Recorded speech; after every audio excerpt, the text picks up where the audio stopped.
जय श्री राधे कृष्ण। आप सभी का हमारे YouTube चैनल पे बहुत बहुत स्वागत है। आइए आज सुनते हैं आषाढ़ अमावस्या की कथा। आषाढ़ अमावस्या को इसे हलहारणी अमावस्या के नाम से भी जाना जाता है। इस बार आषाढ़ अमावस्या जो कि 28 जून और 29 जून दोनों दिन आषाढ़ अमावस्या तिथि है।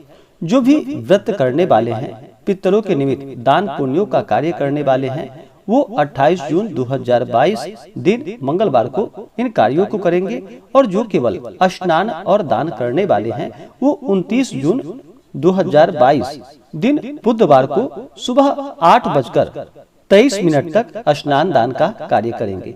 अमावस्या तिथि प्रारंभ समय जो कि 28 जून 2022 दिन मंगलवार सुबह 5:54 और अमावस्या तिथि की समाप्ति होगी 29 जून 2022 दिन बुधवार सुबह 8:23।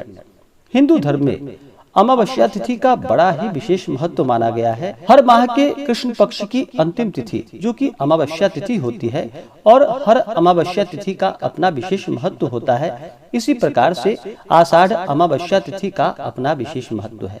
इस दिन इसे हलहारणी अमावस्या कहा जाता है। इस दिन हल का पूजन भी किया जाता है। किसानों के लिए यह बड़ा ही उत्तम दिन माना जाता है। किसान भगवान से प्रार्थना करते हैं कि मेरे खेतों में अन्न की कोई कमी नहीं हो और फिर उसी अन्न से हम सभी प्रकार के अपने जीवन में आने वाली सभी सुविधाओं को प्राप्त कर पाएं और भगवान हमारे सभी इच्छाओं को पूर्ण करे। इस प्रकार से किसानों के लिए भी अमावस्या तिथि का बड़ा ही विशेष महत्व होता है। अमावस्या तिथि का दिन, इस दिन गंगा स्नान करने का बड़ा विशेष महत्व होता है। इस दिन गंगा आदि में स्नान करनी चाहिए। अगर वहां पर स्नान नहीं कर पाते हैं तो कम से कम घर के नहाने के पानी में ही थोड़ा सा गंगा जल मिला करके स्नान करना चाहिए। शुद्ध वस्त्र धारण करके जो भी व्रत रखने वाले हैं उन्हें व्रत को रखना चाहिए। इस दिन तो सबसे पहले स्नान करके शुद्ध वस्त्र धारण करके भगवान सूर्य देव को अवश्य ही अर्घ्य प्रदान करे। भगवान सूर्य देव जो कि पृथ्वी पर साक्षात देवता रूप में माने जाते हैं।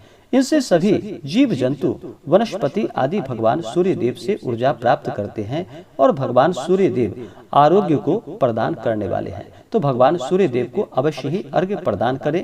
अमावस्या तिथि के दिन जहाँ तक हो सके अपने पितरों के निमित्त श्राद्ध तर्पण आदि का कार्य करना चाहिए। इससे पितृ देवता भी प्रसन्न होते हैं। और काल सर्प दोष हो तो इस दिन काल सर्प दोष आदि के लिए आप उपाय भी कुछ कर सकते हैं। इससे लाभ की प्राप्ति होती है।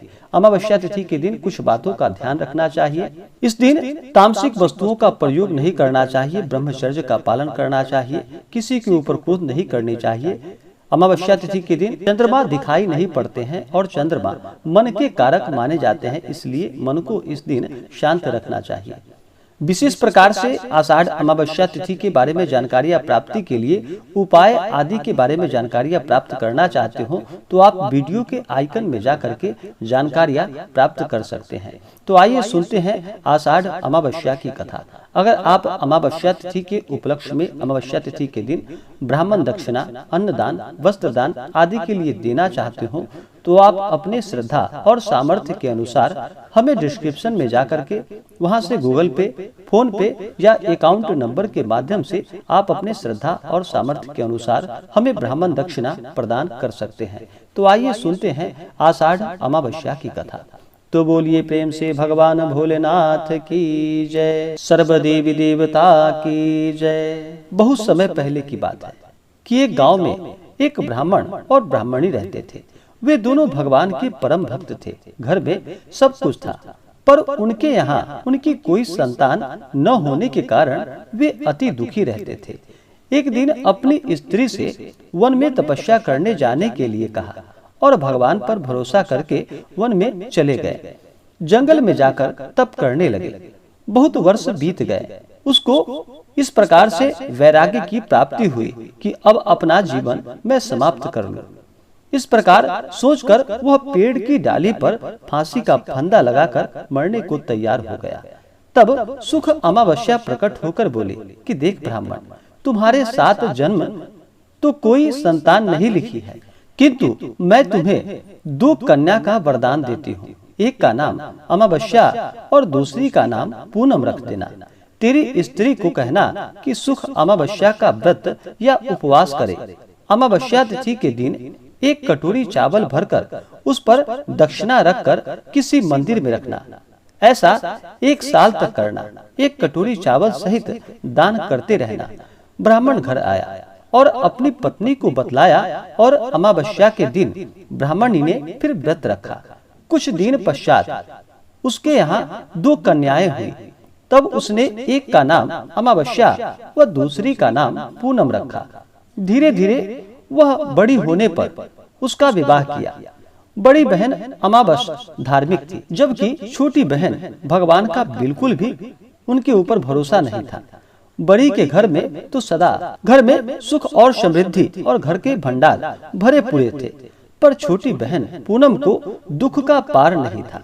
जब बड़ी बहन अमावस को छोटी के बारे में सब मालूम हुआ कि उसकी बहन बहुत दुखी है, तब अमावस एक गाड़ी भरकर सामान लेकर आई और अपने छोटी बहन को कहा कि बहन पूनम, सुख अमावस्या का व्रत तुम भी करो और पूजा करके उपवास करो, जिससे तुम्हारे घर में सुख और समृद्धि का भंडार भरेगा।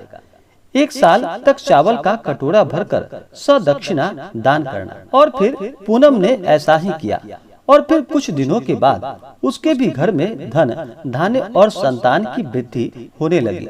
इस प्रकार जो भी अमावस्या तिथि के दिन व्रत को रखते हैं, पूजन आदि का कार्य करते हैं, उनके घर में सुख और समृद्धि का वास होता है और उनके घर के भंडार सदा ही भरे रहते हैं। तो बोलिए प्रेम से भगवान भोलेनाथ की जय, माता पार्वती की जय। शास्त्रों के अनुसार हर महीने के कृष्ण पक्ष के अंतिम तिथि अमावस्या तिथि होती है और अमावस्या तिथि को रिक्ता तिथि माना जाता है। इस तिथि पर कोई भी शुभ कार्य नहीं किए जाते हैं। अमावस्या तिथि पर रात्रि में चंद्रमा दिखाई नहीं पड़ते हैं और अमावस्या तिथि पर सूर्य और चंद्रमा एक ही राशि में गोचर करते हैं, जिसके कारण चंद्रमा कमजोर पड़ जाते हैं और मन में कहीं न कहीं नकारात्मकता का प्रवेश होने लगता है। सूर्य और चंद्रमा के एक राशि में होने पर पितरों को प्रसन्न करने का भी एक अद्भुत दिन होता है, जिससे हमारे कार्यों के अंदर गति आती है और हमें नौकरी, व्यापार आदि में सफलता की प्राप्ति होने लगती है। इसी कारण से अमावस्या तिथि के दिन जन्म लेने वाले लोगों के हर कार्यों में दिक्कत व परेशानी भी आ जाती है और कोई भी कार्य आसानी से नहीं हो पाते हैं। चंद्रमा कमजोर होने के कारण ऐसे लोग बहुत जल्दी नकारात्मकताएं से घिर जाते हैं। इसका अपने माता पिता से संबंध भी खराब हो जाता है। अमावस्या तिथि पर पितरों को प्रसन्न करने के लिए जरूरतमंद लोगों को दवा, वस्त्र, भोजन का दान करना चाहिए और अपने पितरों की प्रसन्नता की प्राप्ति के लिए इस दिन जहाँ तक हो सके गंगा स्नान करके अपने पितरों के निमित्त तर्पण आदि का कार्य करना चाहिए, श्राद्ध आदि का कार्य करना चाहिए, ब्राह्मणों को भोजन करवाना चाहिए, ब्राह्मणों को दान और दक्षिणा देनी चाहिए। कोई गरीब या याचक आए तो उसे अन्न, वस्त्र अपने सामर्थ्य के अनुसार अवश्य ही प्रदान करना चाहिए। अमावस्या तिथि के दिन इस दिन विशेष कर तो इन बातों का ध्यान रखना चाहिए कि चंद्रमा मन के कारक माने जाते हैं और मन बिल्कुल ही पवित्र होना चाहिए इस दिन। इसलिए तामसिक वस्तुओं का बिल्कुल भी प्रयोग नहीं करना चाहिए, जैसे कि मांस, मदिरा, लहसुन, प्याज आदि का प्रयोग बिल्कुल नहीं करना चाहिए। शुद्ध और सात्विकता का पालन करना चाहिए। इस दिन खीर बना करके खीर का भोग माता लक्ष्मी को अवश्य ही लगाना चाहिए। अमावस्या तिथि के दिन इस दिन पीपल वृक्ष में जल डालनी चाहिए और संध्या के समय में वहां पे एक दीपक जलाना चाहिए। इससे पुण्य फलों की प्राप्ति होती है। व्यक्ति को सदा ही धर्म कर्म का कार्य करना चाहिए, जहाँ तक हो सके पूजन, पाठ, जप, तप आदि का कार्य करना चाहिए। इससे व्यक्ति के पुण्य जागृत होते हैं। जब व्यक्ति के पुण्य उदय होते हैं तभी जाकर के उनके सभी प्रकार के पाप और ताप नष्ट होते हैं। जब व्यक्ति के पाप ताप नष्ट होते हैं, उनके पुण्यों का उदय हो पाता है, उसके बाद ही सभी प्रकार के सांसारिक सुखों की प्राप्ति हो पाती है।